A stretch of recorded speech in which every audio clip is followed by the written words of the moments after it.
You're listening to Inside of You with Michael Rosenbaum. How are you? How's everybody doing this week? I hope you're having a great week. Ryan. Hi. You having a good week? I'm having an okay week. Yeah? Going to therapy? Yep. Pick it back up. Yeah. Yeah, Very buddy. important. Very important. I hope everyone's killing it and just trying to do the best they can, being good to yourself. We got a great episode here, but a few things before I get into it that I must talk about. Thank you for listening. Got a great bunch of episodes coming up, and we've had some great episodes. So thank you for all your support. If you really like the podcast and you want to support it more, there's a thing called Patreon, Patreon, patreon.com/inside of you. You become a member, support the podcast, and there's a lot of perks like getting to ask questions to guests, YouTube lives, occasional Zooms with me, boxes sent to you every 3 months, and with little notes and things, and bunch of stuff. And it's a great community and a great way to make friends, and it's like a big family. So patreon.com/inside of you. Also, the Inside of You online store has tons of stuff. Smallville ship key signed by me, lunchboxes signed by me, Lexmas scripts, and much, much more. Cool Inside of You merch. And sunspin.com, tons of band merch, which we have great new hats and tumblers that you have to check out. And the handles are, Ryan. At Inside of You Pod on Twitter, at Inside of You Podcast on Instagram and Facebook. Thank you, Ryan. Thank you for now. I have 500,000 listeners or on our followers on Instagram. Wow. And if you want to know, Tom and I are going to North Carolina, Concord, February 17th and 18th that weekend to sign autographs. It's going to be a blast, Mad Monster Party. And then AwesomeCon DC, March, I believe, 8th that weekend. And we're doing a Smallville Nights on the weekend. You could find all this stuff, including Cameo, on my Instagram Linktree. So Instagram, on my profile, it says Linktree, and you just hit that and it tells you everything I'm doing. So that's that. And my new product, Rosie's Puppy Fresh Breath. If you want your dog to have fresh breath, go to Amazon, Rosie's Puppy Fresh Breath. Just a little capful in your dog's water, and boom. This guest here is, wow, he divulges. There's a reason why we moved this episode up, because he had a big health scare, probably the biggest health scare you could have. Mm-hmm. And talk about someone who almost died and is here to talk about it. And he hasn't talked to anybody about this yet. So, wow. Yeah. I'm glad he came here specifically. Yeah. Like he specifically wanted to come here to talk about it. Yeah. I really appreciate Mark Sheppard coming here to the house and talking about his fight to live and family and life, and it puts things in a whole new perspective. And let's just get into it, man. Let's get inside of Mark Sheppard. It's my point of view. You're listening to Inside of You with Michael Rosenbaum.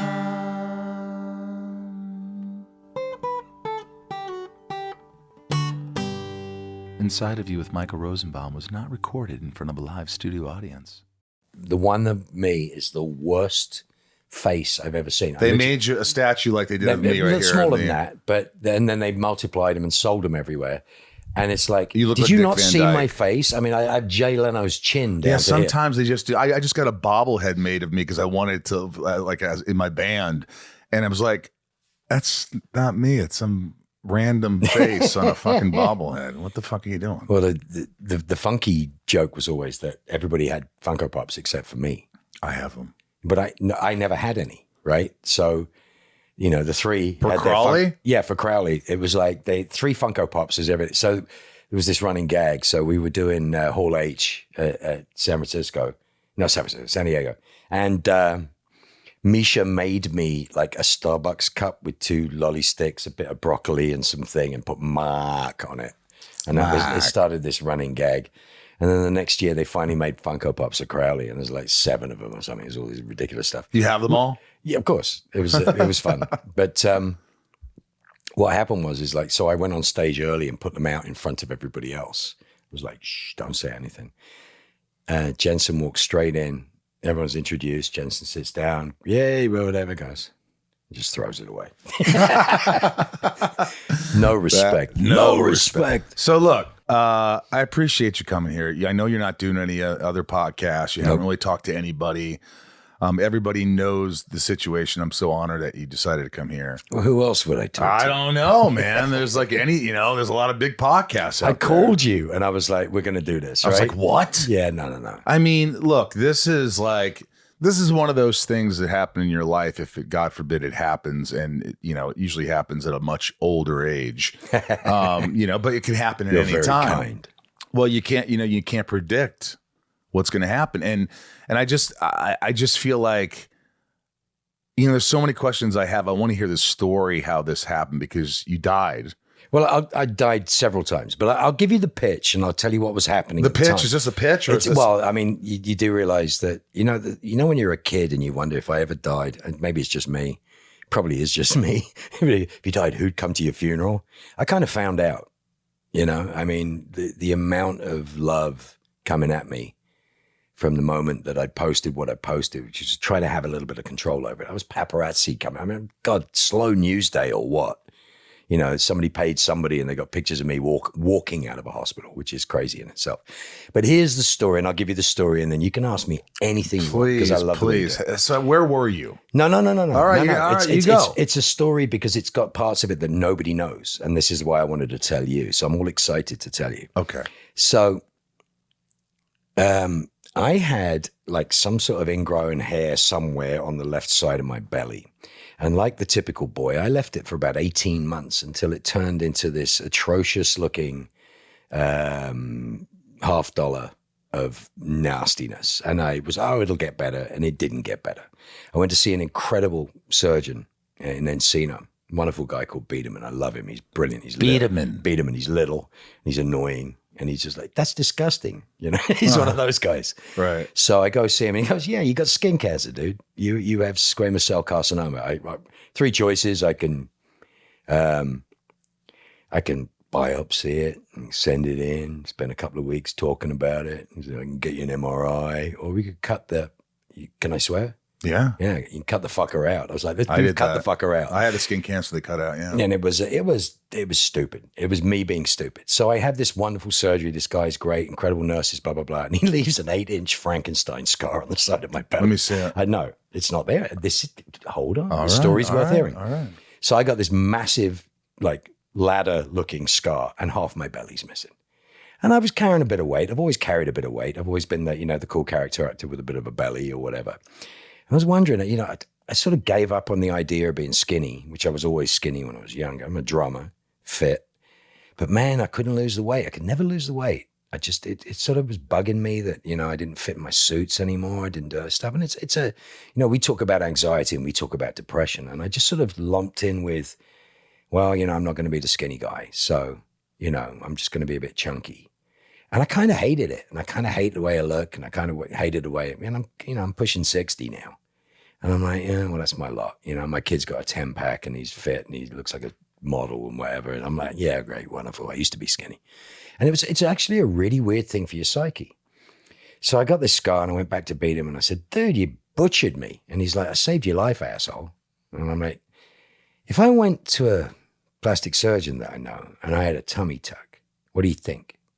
And he goes, hate to tell you this, but it's a really good idea. He can take out more skin than I can. It would take you out of the watch and wait scenario where you have to wait and see whether it comes back or whatever.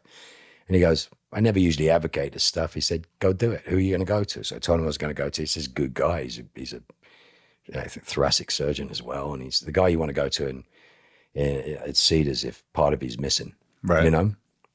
He's just an amazing guy. Builds mastectomy breasts. He's Dr. J is his name. He's a fantastic man. I had a dentist once and he was like, kill tooth decay with Dr. J.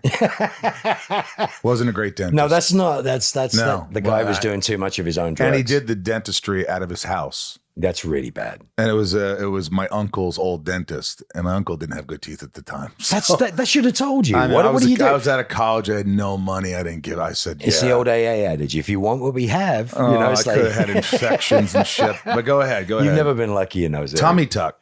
So not a tummy tuck. So that's embarrassing. It's whatever. But I got this massive scar on my body is like completely distorted on one side. So I go see the guy and he looks at me. And first thing he goes, why are you wearing a fat suit?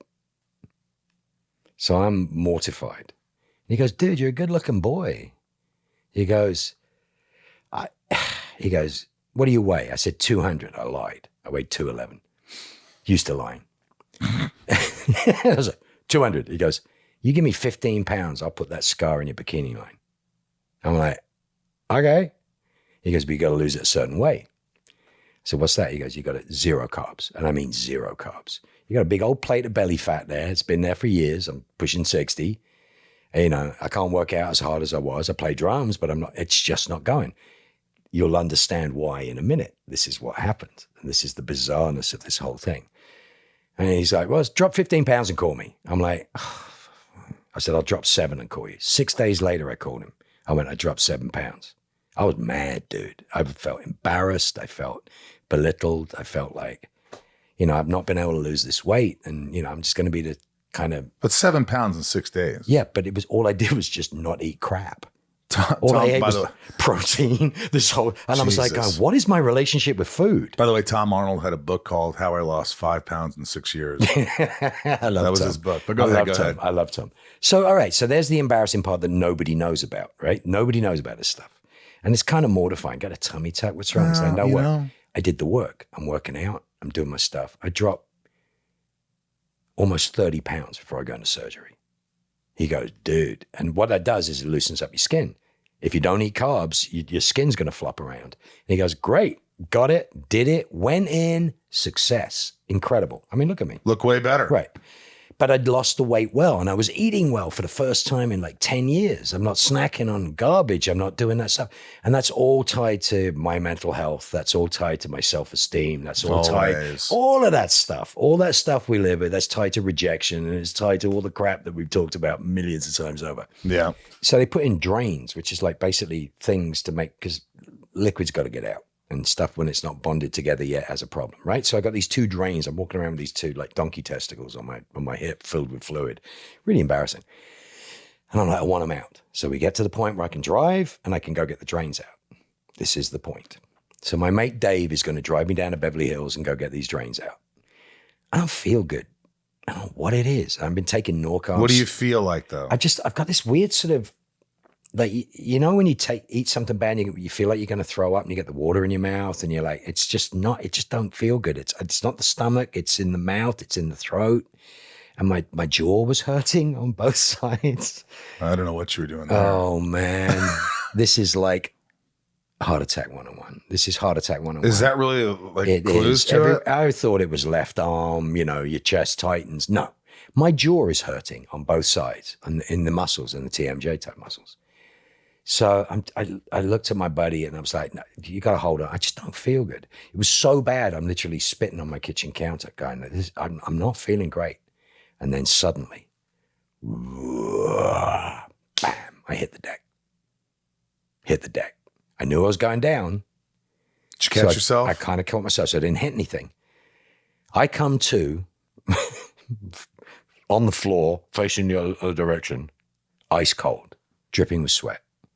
My wife's on the phone, 911. She thinks I've had a drug interaction. She has no idea what's happened. She calls 911. There's people in my house. I sit up, which will make sense in a minute, which is insane. And I'm like, great, I pissed myself. So I'm like, well, I'm going to hospital. I guess I'll need some underwear and a pair of sweats and some socks. I crawled my kitchen into the pantry because there's people everywhere going, what the hell, you know? The paramedics are there. No, they haven't arrived yet. So people, all right. So I've sparked out and I've come to and I'm ice cold and I am not feeling good. So I put on my underwear, I get on the pants, I put one sock on. I'm like, this isn't working. Crawl back out into the kitchen, sit up against the oven. Next thing I know, there's an EMT's face right in front of me. So I've died a second time. Died? So you didn't know you died that first time? Well, I don't know what the hell's happened. All I know is I'm looking in this guy's face and he's right, anybody, tell us what's happened. And it's the Laurel Canyon Mulholland guys. So it's the almost retired guys who've got like 20, 30 years of experience, each one of them. And this guy's he's just paddled me back to life. Inside You is brought to you by Shopify. I don't know why you should use anything other than Shopify. Shopify, for small business or large businesses or whatever, it is so easy to use. I have two stores for Talkville Podcast and for the Inside You online store. And it's so easy to navigate and fun to add new products. Everything's right there for you. You could check out your analytics of what product's doing the best, how much you've made this month, et cetera, et cetera. It's really simple. Shopify is the global commerce platform that helps you sell at every stage of your business. From the launch your online shop stage to the first real life store stage, all the way to the did we just hit 1 million orders stage? Shopify's there to help you grow. Whether you're selling scented soap or offering outdoor outfits, Shopify helps you sell everywhere. From their all-in-one e-commerce platform to their in-person POS system, wherever and whatever you're selling, Shopify's got you covered. Guys, I was concerned in the beginning because I hadn't found Shopify, but I thought it's going to be difficult to use something like this. And how do I set it up? And it could not be easier. It makes everything so much easier. When an order comes in, it's like 2 steps and you print out a label and boom, it's done. And I have a little scale. So certain items like, oh, this is 10 ounces. You just put 10 ounces on there. And you could do so many things with Shopify. You could create a new product. You could put discounts. Oh, I'm going to get 15% off. And then boom, in seconds, it's done. Shopify helps you turn browsers into buyers with the internet's best converting checkout, up to 36% better compared to the other leading commerce platforms. And sell more with less effort thanks to Shopify Magic, your AI-powered all-star. Sign up for a $1 per month trial period at shopify.com/inside, all lowercase. Shopify.com/inside now to grow your business, no matter what stage you're in.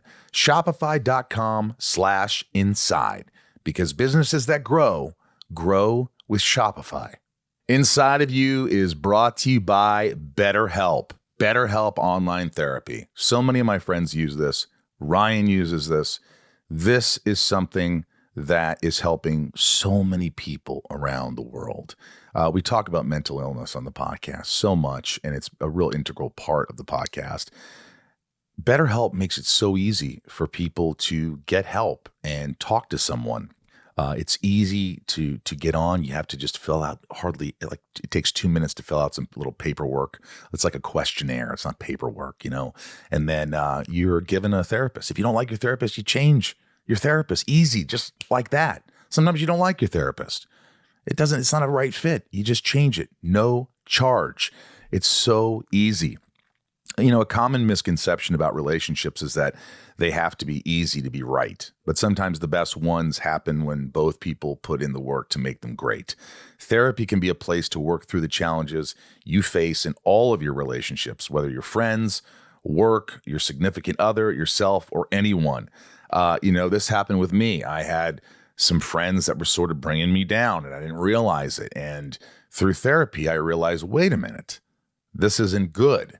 How do I fix this problem? And with a trained professional, I was able to really figure things out that I wouldn't have thought of myself. Therapy is so helpful for learning positive coping skills and how to set boundaries. It empowers you to be the best version of yourself. It isn't just for those who've experienced major trauma. If you're thinking about starting therapy, give BetterHelp a try. It's entirely online, designed to be convenient, flexible, and suited to your schedule. Just fill out a brief questionnaire to get matched with a licensed therapist and switch therapists anytime for no additional charge. Become your own soulmate, whether you're looking for one or not.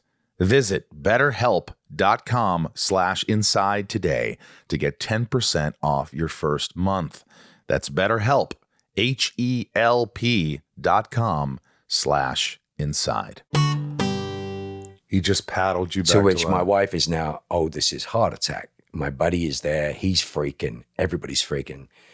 Somebody took my daughter upstairs so she didn't get to see it. She's almost 8.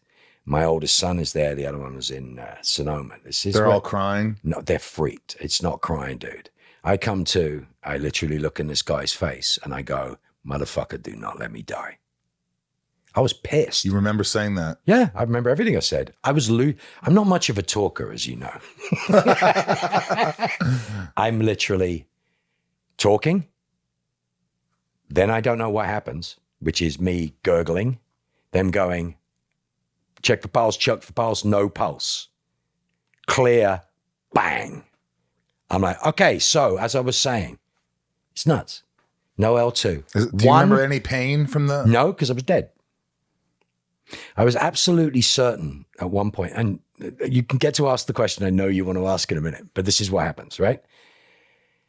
So once on my own, I come to. 3 times they paddle me back. I'm looking at this guy and I say, I have 3 beautiful children. I have a beautiful wife and I have a beautiful life. Do not let me die. And he doesn't say what I want him to say. What I really want him to say is, okay, we got you. And he goes, I'll do the best I can. I have no L2 function. I have 100% blockage in the Widowmaker LAD artery. 100%. Statistically, 95% possible survival chance. If I got in the car, I'd be dead, whatever, blah, blah, blah. They carry me downstairs. They get me into the bus, the ambulance. I have 2 further events in the ambulance. I'm awake. He's smart. He gives me nitroglycerin. He brings me back round. He calls up St. Joseph's, Providence St. Joseph's, and he says, we're bringing him in. They went, we're closed. We got 2 guys ahead. We can't bring him in. He goes, go fuck yourself. I'll be there in 6.5 minutes. I was like, okay. Then I'm scared. I'm in an ambulance and I'm going. You're like, when's it happening again? I'm screwed. It happened a few times. But he controlled it and he was incredible. They got me to St. Joseph's in 6.5 minutes. So probably about 90 miles an hour, hitting every pothole, everything you can imagine. But do you remember the drive? I remember every single aspect of it. I was wide awake. You remember just the car racing and wide you're awake. Just like. No, I'm looking at a man going, keep me alive. Keep me alive. And you can't believe what's going on right now. No, I'm mad, dude. I was so angry. I got an 8-year-old daughter. I've got a 24-year-old son who currently has 2 Grammy nominations this year for his first record. I've got an 18-year-old who's gone to CIA, Sonoma, is now just transferred to New York. He's going to be a Michelin star sous chef. That's all you can think about. And I'm like, I'm not done. And this made me mad. And this man, I'm looking at this man. I'm like, motherfucker, do not let me die. And he's like, I'm trying the best I can. Gets me there. I have another event in the car park, which I can't really remember. I get into the Code Blue room, right? You know, where they go nuts and they're throwing Code shit Blue's around. no good. So I've got a title for my autobiography. Cool. Shaved by a Stranger. They shaved you. I think our whole careers we've been shaved by strangers. Sure. But I mean, especially me. So I, yeah, of course. But I sit up on the table. I mean, there's crazy stuff going on, right? And I sit up on the table and I go, hold on. As I said, not much of a talker. And I said, I have to tell you guys something. They're like, what? I'm not supposed to be talking. I'm not supposed to be functional. And I said, listen, I've just had, and I couldn't remember the word, abdominoplasty. And I finally got abdominoplasty out. And they're like, yeah. And I'm like, so I have 2 drains in my groin. So please be careful. But far more importantly, I have 3 beautiful children, a beautiful wife and a beautiful life. And I want to go home. It went from silence to on it. 8 minutes, cath lab, bam, bam, bam, bam. 2 of the best cardiologists on the planet. You got cut open right away. No, not cut open. See this tiny little freckle here? Yeah. Guy went through my arm into my chest. I'm in the cath lab and I'm talking. And I'm talking so much that you got plumbers and cardiologists are plumbers or electricians. And the plumber is doing the work. So he finds the 100% blockage. He knows what it is. He knows where it is. He's that good. That's all the stuff they've been doing for 8 minutes. Right? And they're in there. And now I've got 2 elephants on my chest and I think I'm going to die. I'm like, I'm not doing well. And I'm talking. What do you say, 2 elephants on your chest? What do you mean? I swear to God, I thought I was being crushed by a truck. It feels that heavy. I thought I was being crushed by a truck. They've given me a drug, slow the fibrillation of my heart down. I'm terrified, man. I have no control over this at all, apart from I'm mad and I'm talking. Are you in pain? Yeah. And you're in pain. Now I'm in pain. And they don't give you anything. No, they're slowing down my heart, but they got to operate. They got to get into this vein, this one damn Widowmaker vein, which does 60 to 70% of the work. What vein is that? It's called the LAD, lateral anterior, whatever the hell it is. Right. And that's the Widowmaker. That's the one. Oh, sorry, you're dead. So went in, ballooned it, cut, boom, put a stent in. And I'm talking. Through your arm? From here. How do they do that? He's a genius. It's things with I thought cameras. they cut you right open. No. Well, if it had failed, they'd have ripped my chest open and done that. So Almost there. This is where it gets fun. Oh. So I'm talking and he's like, can you please shut the fuck up? I'm trying to concentrate. I'm like, I thought it was helping. He's like, no, just let me focus for a minute. And then I'm suddenly going, okay, I'm starting to feel a little bit better. And he's like, yeah, you got blood flying through your heart, asshole. Just breathe. You're okay. You're going to be okay. It worked. Get out.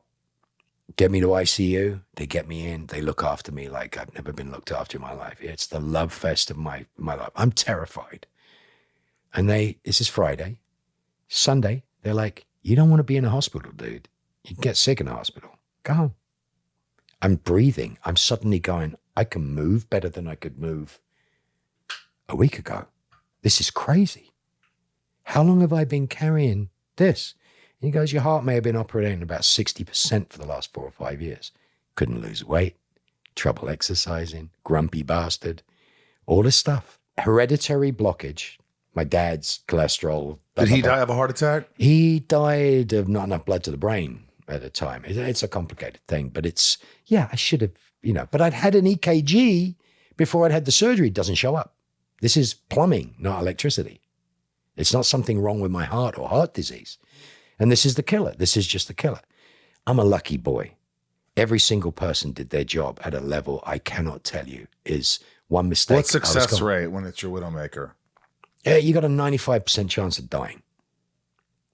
5% recovery rate. Mine, 100% blockage, those attacks, not so good. So they send me home on Sunday. I'm talking to Billy Moran, right?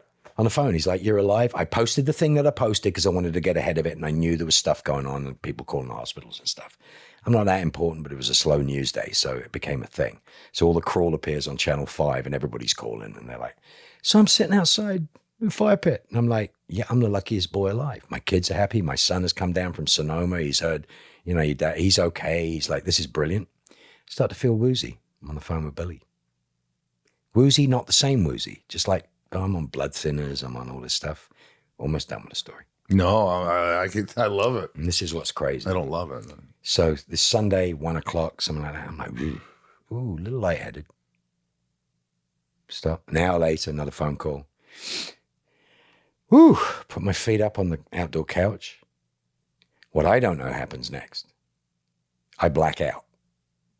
My tongue goes back in my throat. My eyes roll up into my head. My 8-year-old's watching me through the window. My wife's screaming. My 18-year-old is in my face and he's just, everything's fine. Dad's safe for the last 2 days. He is screaming in my face. Like, Dad, wake up, wake up. I come out of some blackness and go, what the fuck do you want? It's like, you're going to hospital. The same EMTs show up. They see the address. They're like, you went home? Oh, we're glad you're alive. What happened? And they check. I didn't have a heart attack just now. They're like, they can't work out exactly what's going on. We're taking you in. It's a love fest. We're literally Monday morning quarterbacking on a Sunday. Everything that happened. Do you remember what you said? Do you remember falling over in the kitchen? It's like, I get to the hospital. They're like, it's the guy that died. He's amazing. It's wonderful. Blah, blah, blah. I'm like, I love you guys. Thank you so much. They put me on fluids. What did they say it was? They're trying to work out what it was. It's some sort of event. They can't work out what it is. Maybe you just passed out. Yeah, but I mean, my wife literally grabbed my tongue and pulled it out my throat. She's like, whoa, where are we going? So my little one thinks I've died, but I'm come to. So they're freaking out. So my kids are literally, they've lost the plot, right? They're like, I get taken to the hospital. Everything's okay, Daddy's fine, right? Get to the hospital, I'm in the blue room. Hey, do you know you gave a speech in the blue room last time you were here? I'm like, yeah, I do remember that. I was kind of upset. They're like, I'm like, thank you. It's just beautiful. People being so kind, so kind. Yeah. And I was like, it's getting towards 5:00. And they're like, we got a room for you upstairs, 3 North. So they take me up to 3 North. I get into the room, turn on the TV, Columbo. I'm like, okay. I like Columbo. And what's the next thing? Supernatural. No. Oh, shit. I bang the fucking thing. I'm like, help me. Massive electrical heart attack. As my 2 boys are bringing me sugarfish sushi from the elevator to cheer me up and have a wonderful day, they hear, Code Blue, screaming, stuff going on. They're like, some poor bastard, it's dad. They walk into the room. 4 nurses pounding my chest as they're bringing machinery in, having difficulty reviving me. One cracks my sternum, right? She did a good job. She did an incredible job. Yeah. They paddle me 3-4 times. They can't bring me out. They get me out in the 4th, right? I wake up. I look in the faces and I go, am I still in the same room? They're like, Jesus Christ, he never stops talking. My kids are in the room. They're like, get the family out. They're like, we're not going anywhere. So they watch. Sorry, it's a little harsh. No. So I'm in a bed. They're going, he's talking. He needs to go to the ICU. Okay. They wheeling me to the ICU, and I look at this wonderful nurse and I said, God, just give me a day where I'm not pissing on myself. She goes, or anybody else. So the leader of fluids they're giving me downstairs, apparently every time they compressed my chest, I was pissing about 7 feet in the air. Oh my God. I'm like, I'm mortified. They're like, honey, we've had worse. Don't worry about it. I go into the ICU, which means you're watched. You're watched completely. The worst night of my life. I could see you emotional by this. Sorry about it. No, please. This is real shit, I've talked about it a bunch of stuff, but it's like, it sounds so weird. No, But, I appreciate this. I didn't want to go to sleep. Now my heart's let me down. I was told I was fine. And now it's like, you're not. And I'm like, I'm going to die. I've got through dying. I got pissed off. I fought. And I won. And it's like, oh, hold on a second. Now, this has nothing to do with my surgery. This has nothing to do with it. It's hereditary. And the second attack, the second major attack, might never have happened. But it also could have happened on a plane, on a motorcycle, in a car, anywhere. Could have happened here, talking to you right now. Could happen 5 years from now. It happened in a hospital. I was catered for and taken care of within seconds. They'd examined my heart on the first one, and they'd said, you have like 55% ejection flow, which is like 70% is like a marathon runner for my age. It's like, it's ridiculous. You don't get 100%. It's just one of those weird anomalies. They're like, you're going to heal. You're going to heal well. You're a heart like a pig.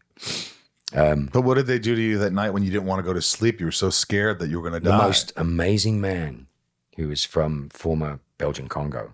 Most of the nurses don't know anything about this guy. He's really quiet. He didn't leave me alone. He's looking at me through a window. He came in every hour and we talked. Talk about our kids. Talk about his daughter had type 1 diabetes. My son has type 1 diabetes. Talking about what camp he goes to. Just kept me going. I got maybe 30 minutes of sleep and didn't know I slept the whole night. Now I'm scared. Then the electrician comes to visit. In the morning, he goes, dude, you're in a really interesting position. Draws me a diagram of my heart and goes, there's that blockage, there's that blockage. It worked its way around. That's that blockage. That's the one that would have killed you. And he goes, you're a very, very lucky man. And I'm like, I know it. And he goes, and people were wanting to send me to Cedars and go see their people. I mean, a lot of love, man. A lot of love from a lot of really cool people going like, you can go see my cardiologist. We'll have you taken out. And I'm like, I got 2 guys that used to be in the private sector who decided to go to Providence because they thought people weren't getting good enough care. I hit the jackpot. I hit the jackpot from the EMTs, the nurses. But did they have to cut you open again? No, or they didn't have nobody to cut me open. But how did how did they miss that in the beginning? And it's send not you a miss. home? It's not a miss. It's a random event to do with the fact that a part of my heart, there's electrical signals that run over the heart. There's a part of my heart that has got a little bit of scar tissue. It might never have happened in my lifetime, and it happened. So there's no blame. There's no, you shouldn't have gone home. What can they do about it? Nothing. Inside You is brought to you by Rocket Money. There's a reason why these guys are still with me, because it's easy to sell something that just saves us all money. That's it. That's what they do.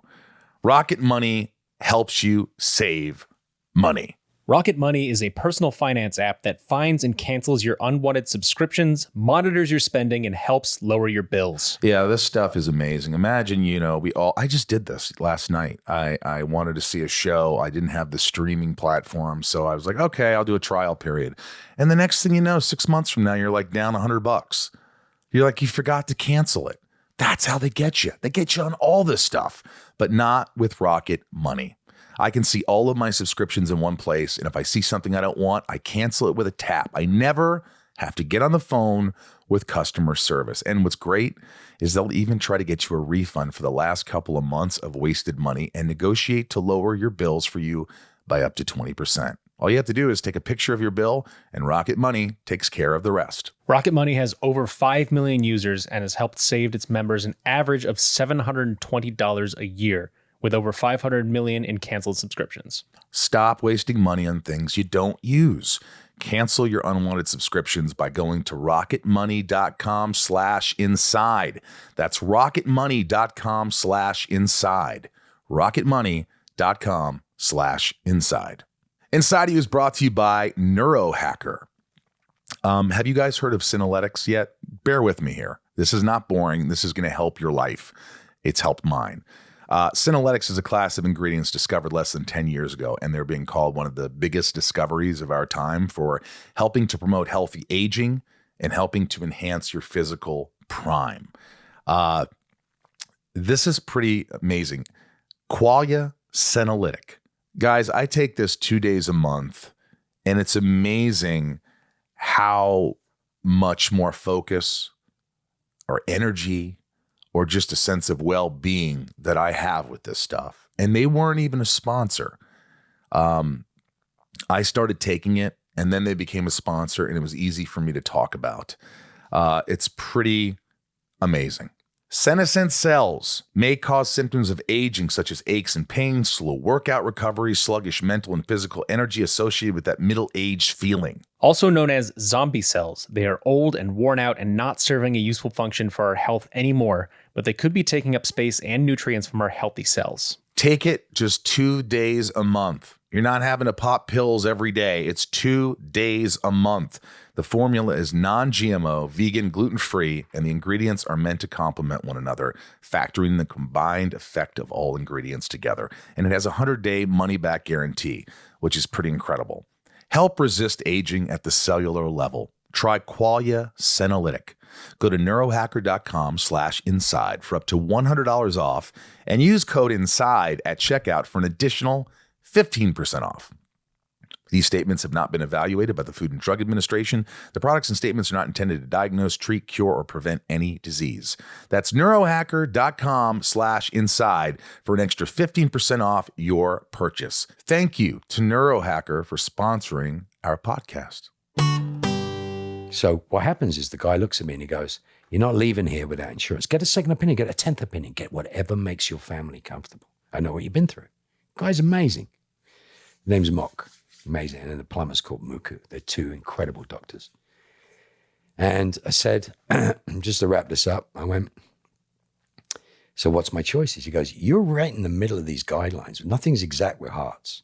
And he goes, you've got this wonderful place where we can give you a defibrilator vest. And you wear this vest and you do not take it off. You get 3 minutes to shower with it off and then you have to put it back on. You got a defibrillator vest and that'll keep you alive. It'll do the paddles for you, right? And 3 months, we can work out if you need help, any operation, anything that we need to do, a defibrillator insert. He said, that gives you a choice. And I'm like, intellectually, that's a great idea, you know? Or you're damaged enough, but you're not too damaged. We can you want to play Vegas odds? We can put a defibrillator in your chest. And I'm like, oh, okay. That next night, I'm talking to my wife and I'm talking to my kids.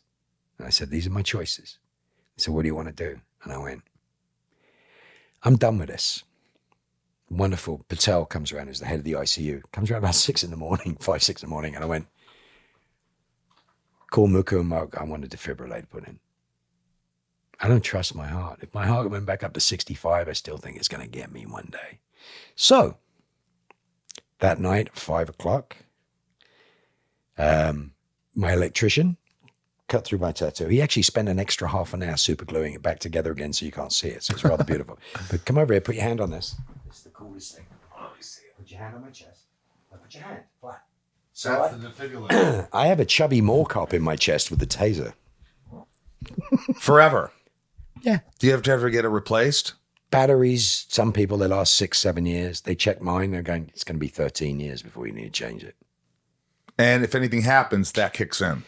That's when the kindness kicked in. When I made that decision, then the nurses started talking to me. And nurses can't afford to become friends with people who die. They see people go. It's too hard on them. It's so hard on them.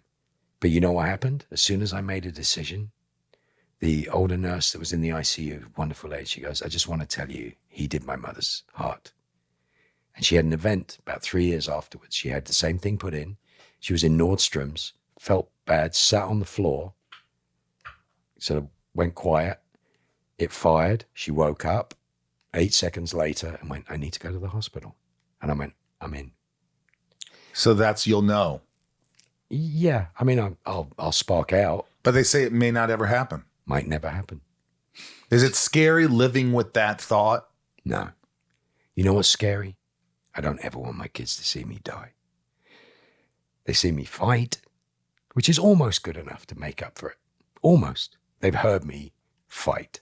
They've heard me tell the world what I want and why this isn't good enough to die now. And I'm like, and the truth is, this is nothing. This is a gift. This is the greatest gift. Take the gift, Sheppard. Shut the fuck up. Take the gift. And that's what the truth is.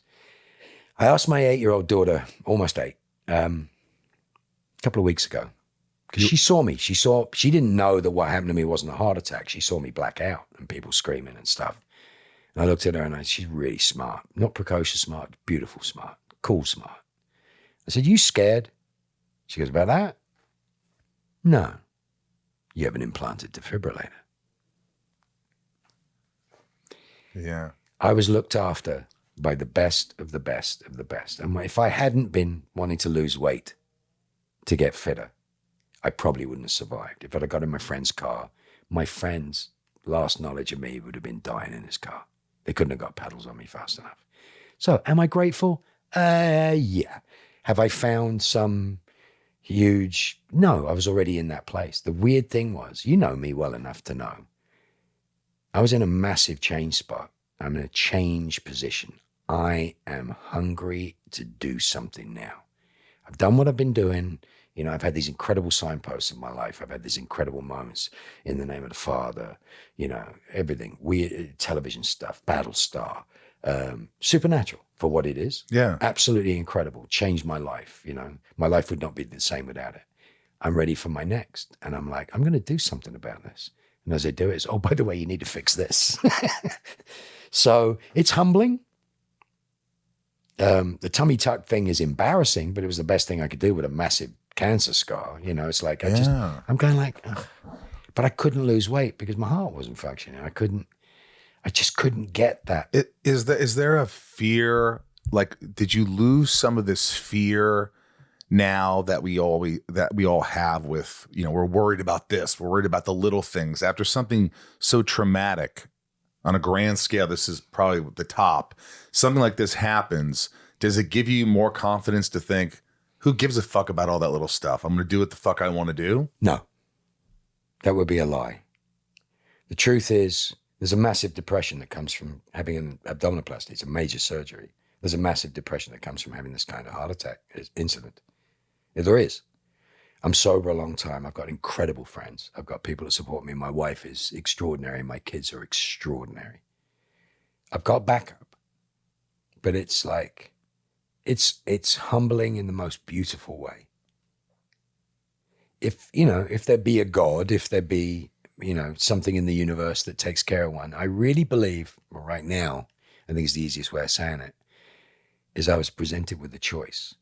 So I passed out in front of the oven, the second one time down. First time I don't know what the hell's going on. So I get up and I move. I mean, ridiculous. You're not supposed to do stuff like that. The second time they paddled me awake. Just before that, I absolutely knew I was dead. I knew if I breathed out or some version of breathing out and relaxed, it was over. Clear as a bell. And I know there's a drug that your body releases when you're in that, and that's when you see. What's that called? EM something? No, it's called, look it up, DMT or something. It's DM something. That's right. DM, yeah. But it's like an hallucinogen. And, I remember taking hallucinogens in Sweden. But that didn't release because you weren't dead. Oh, it released. And you didn't see anything. Oh, I did. What did you see? You really want to know? Yeah. At the end of this fucking tunnel of whatever I'm in, where I'm knowing, just breathe. It's over. I'm just going. The Streets of San Francisco, television series. A TV show? Started to look a little bit like Hawaii Five-0, like the old one, in the color. And I'm literally going, really? Fuck you. Fuck you. Was it peaceful? No. Fuck off. Not interested.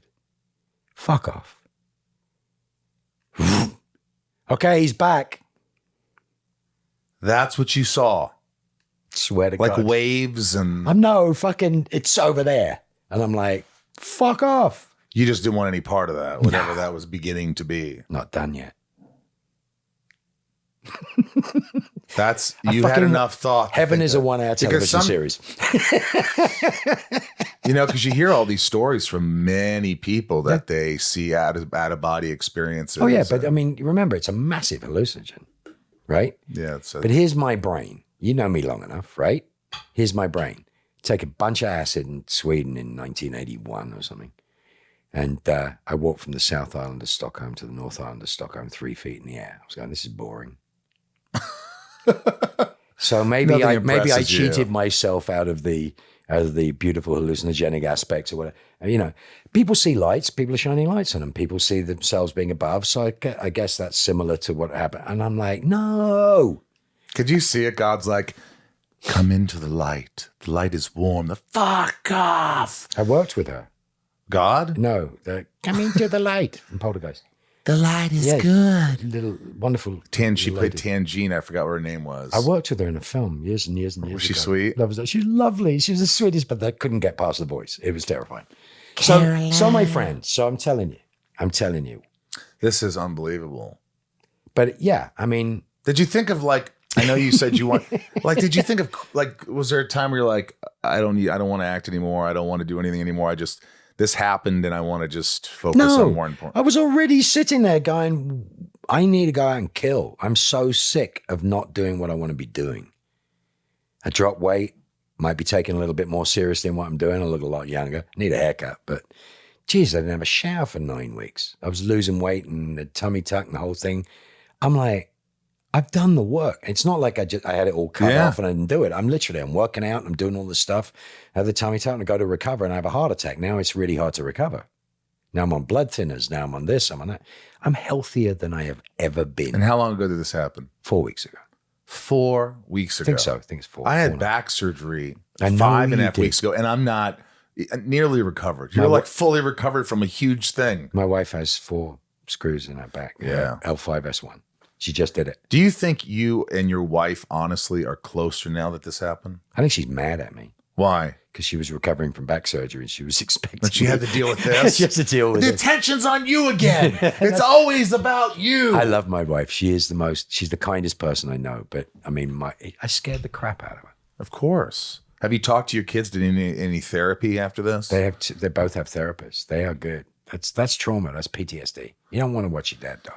No. And then come back and talk about it. Yeah. It's like, well, we're good. So I got some well-rounded kids and they're not pretending it's cool. Nobody's pretending this is cool. Isn't it amazing that, sometimes it takes something like this to happen, God forbid, but to see how much, like you said, how much love 100%. that people would be there at your funeral. They would care. They would, all these things. Well, that's the lack of self-esteem that I've always had. Sure, we all have it. I have it too. But the truth is, I got the giggles when it started because they're like, you asshole, you know people care. You've always known people care. I was treated with so much love. Did you ever talk to those paramedics again? Yeah. That was the promise. Come visit. Did you ever do it? Mm-hmm. You went and saw the send them paramedics? cookies. I'm about to go send them. A friend of mine's a wonderful barbecue chef, so I'm going to go have them catered because that's what you do. That's You've got to get them catered, dude. They work hard. They came to two of them came to the hospital to check that I'd survived after the Friday. They just wanted to know, and they don't have to get involved, man. They don't have to. It costs. It costs to care. Yeah. But the love I was shown, I literally, it blew my mind. And I got to do things that surprised me. There was a nurse that was looking after me one night, and she was having a massive crisis of confidence, post-COVID, post all the stuff that was going on. And I was like, you have the most beautiful temperament. And like, if you quit, it's going to be a loss. You are the most amazing. And she just maybe couldn't take it anymore. And the next day I was in a really good, I was lucky to get to speak to her. She was just a and she's watching me 12 hours. And I called a boss in and I said, I think she's having a really hard time. I said, she's really good, isn't she? She goes, yeah, she's amazing. And I said, I think she wants to quit. She said, thank you for telling us. I need to go take her for coffee. Just little things, just tiny things. And Wow. a man that nobody knows anything about. It strips you of ego at a level you cannot believe. Yeah, you're pissing yourself 7 feet up in the air. Exactly. You're I'm like, what about like the fear, the night that you had this fear, right? That you were like, and this guy keeps, what was his name? I can't tell you his name. Adrian. Keeps looking out the window, keeps talking about your family and this and that, and keeps an eye on you. You said you had this fear, like you didn't want to go to sleep. Absolutely. Was there really like it was the most scared you've ever been in your life? Yeah, because I thought I had my heart under control after the Friday. I beat it, dude. I got a stent in there. It's unblocked. I can breathe. Everything's better than it was before I had the heart attack. And then I get this other one, and it's like, who knew? And I'm like, who knew? Who knew? That's not good enough. That's terrifying. So guess what? So they put the machine in. The machine can go in an MRI if they adjust it. So my wife bought me this wonderful medical alert. Is that the phone and I can't get up thing? No, it doesn't. I don't press the button. I actually have a thing by my bed that I can press the button. That's when they come and they look and they can tell. They rip my shirt open because I'm unconscious, and it says, Mark A. Sheppard, implanted defibrilator. It's like, don't paddle me. If they do, what would happen? This is what. So I called Boston Scientific, and I'm like, okay, I got a question for you. I get on a lot of planes. So if I spark out on a plane, I'm obviously going to tell them that I have this on me. But do I tell them, if I'm unconscious, please don't put the paddles on, or please do put the paddles on? They're like, great question. But we're not doctors. We're technicians. You have to talk to your doctor, and you have to get us the settings. And I'm like in the middle of the doctor's like, before they can get the paddles, you'll be up. I'm like, okay, but what? And he's like, so I've now got this thing where I'm going, I get on a plane. And so this is what it leads to, and this is the sad part. I have a lot of motorcycles. Well, I've had a lot of motorcycles in my time. I've been lucky enough to be a Ducati ambassador, and it's an indulgence that I love. I can't be within 24 inches of a running engine. Why? Electromagnetic interference. And I can't work a jackhammer. But wait a minute. You can't get on a motorcycle? Nope. And you can't, what about a car? Cars, how many feet? My car is a front mid-engine. Well, so get a battery. I'm close. No, I can't be doing that stuff. I have V12, for God's sakes. Why would I want something with a battery? I have one. You got a That's truck, don't you? Yeah. There's a firewall and there's all sorts of stuff. But when you're on a racing motorcycle or any of my bikes, I'm within 24 inches of coils, alternators. What about a roller engines. coaster? There's no engine, but can you go on a roller coaster? Yeah, vibration's not great. I have no restrictions. That was the other thing is great. So we're talking about this great thing, and it's like all my friends are like, are you recovered? They're like, do you want to eventually go back to work? I'm like, I'm healthier than I was before the attack. You're I'm ready 60, to go. Yeah, your heart was functioning at like 60% of what it. Do you notice a huge difference now? Like, is it night and day of the energy you feel when you wake up? Do you notice the difference? Can you hear me? Yeah, but I want to know, like you personally. Yes, absolutely. Have you had sex since the 4 weeks? Absolutely. How soon after did you have sex? Pretty soon. My wife's pretty amazing. Before the heart attack No. again? This in the kitchen? What do you mean before? Well, you got sent home. Oh, no. Heart attack in the kitchen started. But then you got That's sent home. Yeah, but that's 2 days. So yeah, I was kind of laid up for a while. But no, Right. dude, I'm not afraid. That's not I don't have heart disease. I'm a very lucky man. I do not have heart disease. I don't have congestive heart failure. I don't have any of these things. I'm not on You just had a blockage. I literally had a blockage and then had an electrical, which means I got to be on some drugs and be looked What after. drugs do you take? I got 5 of them. Farxiga, Brilinta, baby aspirin. For the rest of your life, though, right? Yeah. You know what, though? 3 of those are going to be gone in 3 months. Oh, you stopped Plumber's taking gone. them.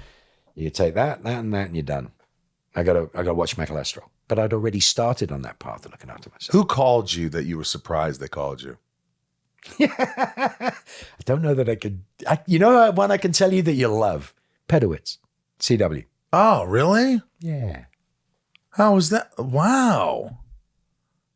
I got a message from somebody. I won't say what it is, but I got a message from somebody who says, I don't want to see a world without you in it. Wow. I got the motherfucker. Tomo Panicat sent me the greatest message I've ever heard, where he berated me endlessly for almost dying. Edward James almost called me at home. We discussed what happens when we both have nearly died in the last year. Yeah, I know. I talked to him. But Eddie called me. Hey, Marky. It's joy. You see how many people like you? Kripke, Gaiman. No, it's not that. Padalecki? Oh, God, yeah. Jensen? 2 minutes. Yeah? Yeah. Cliff, everybody. Everybody. Mitch? Yes. Pileggi? No, Mitch passed on a message. He what? Me and Mitch have had the funniest relationship. He's since coming on. First season X-Files. I love that man. And he Yeah. never knows whether I'm taking the piss or not. But I love that man. I really do love that man. Inside of You is brought to you by Discover. If you like using debit over credit, don't you think it's time you also get rewarded? Well, now you can with Discover Cashback Debit. It's a checking account that rewards everyone with cash back on everyday purchases. Plus, there are no fees, period. We're talking date nights, thrifting the latest trends, nights out with your friends, and it's now earning you cash back with Discover Cashback Debit. Check out eligibility and terms at discover.com/cashbackdebit. Discover Bank, member FDIC. Do you feel like you pray now at all? I've always prayed. You have? I'm sober 34 years. No, I mean pray. Do you pray to God? You thank you for the universe or There was a wonderful guy who was sober probably 70 years when he died. Truly amazing man that I loved a lot. And he hated the whole Judeo-Christian stuff. So he found his way through, his own way through. This is a man that brought, AA to prisons. I mean, you're talking about cool dude, 6'7". I knew Jack when he was 90 as well. Amazing man. And his prayer was the most beautiful thing I ever heard in my life. you know it? Oh, yeah. You get up in the morning, look in the mirror and say, whatever. You go to the mirror in the evening and say, enough. It's taken me 30-odd years to work out how profound that is. Like whatever happens. Whatever you want to give me. And at the end of the day, enough. It's pretty cool. That's pretty cool. He was an amazing man. And, Cubby Selby was a mentor of mine, and he was in that same vein.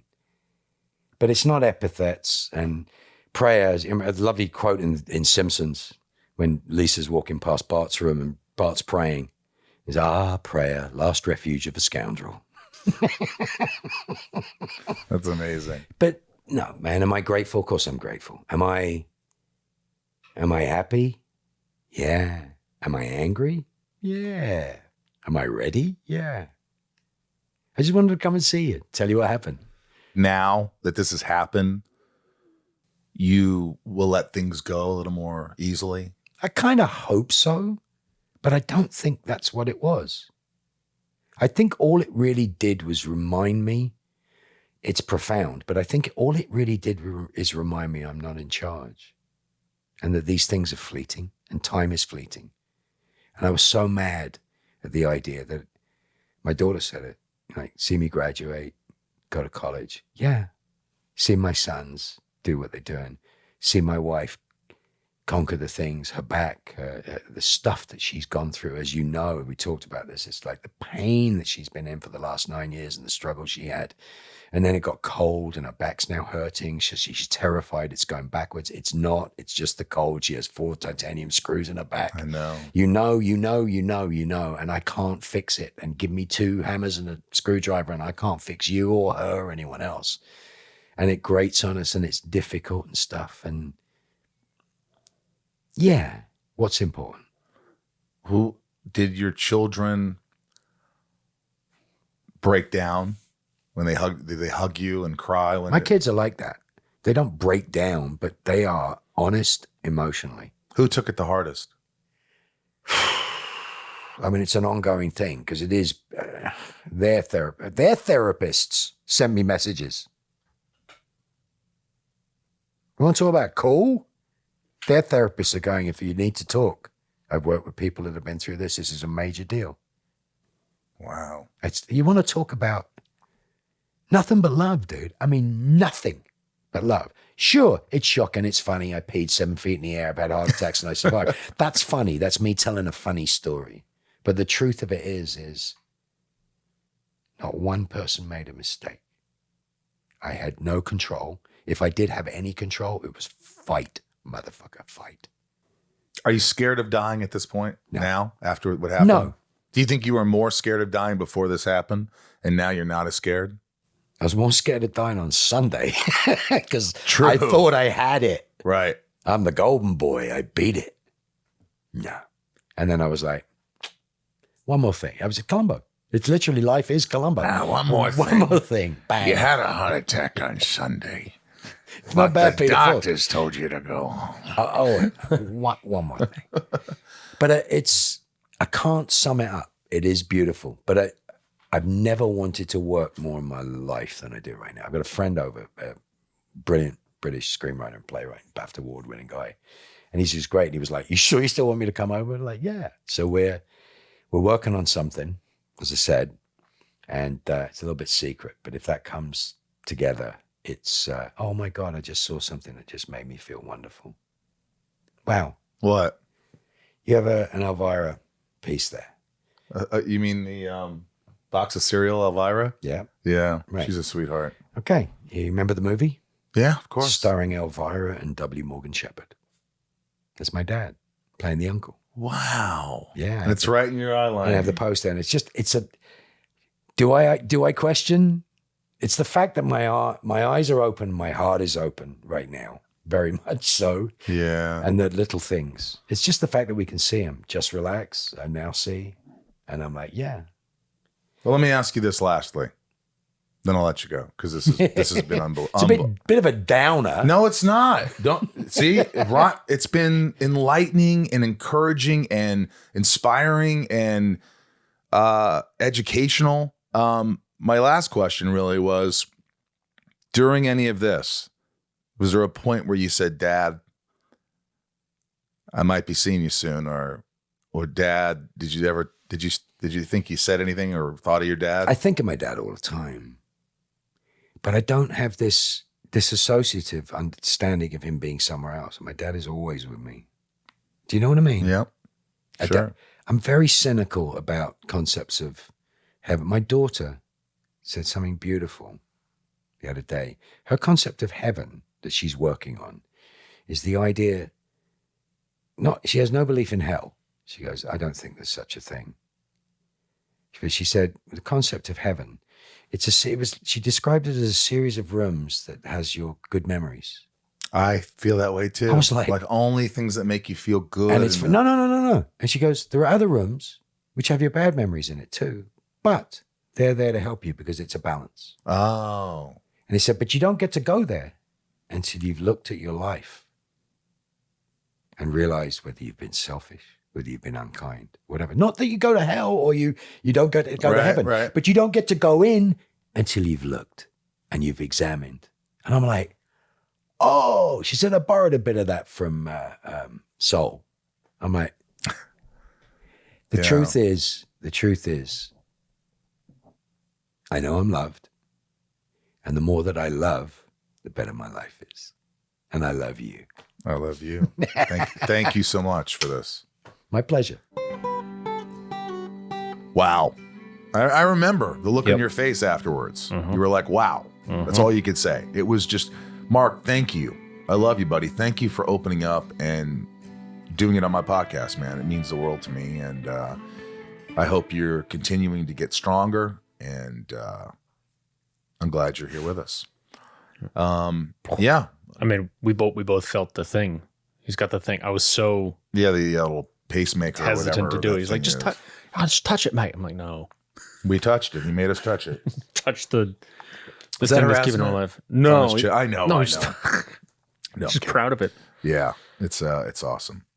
But thank you guys. Thanks for listening. If you really like this podcast and you're like, wow, not bad, subscribe, write a review. It really helps the podcast. We're not the biggest podcast out there by any stretch of the imagination, and we're just trying to slowly build our way up. And a big shout out to Jason, my editor, who I adore, and he's doing great work. And Bryce, my producer, and a good shout out to Ryan Tejas. Should I clarify? It was a defibrillator? Defibrilator. But again, without my patrons, I don't know if this podcast would be here. So why don't we read out the top tier patrons who give back to the show in more ways than one? Go to patreon.com/Insidey, become a member, get your name shouted out.